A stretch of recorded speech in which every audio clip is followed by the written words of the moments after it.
спортивная площадка, теннисные столы, восьмиугольник. Фиксированный теннисный стол. Да, да.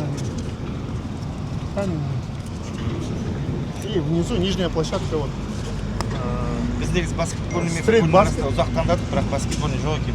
Біз жақсы білеміз, қай елде болмасын, қай қалада болмасын, осындай көпір асты аймақтары бұл жастардың сүйікті орындары, демалыс орындары.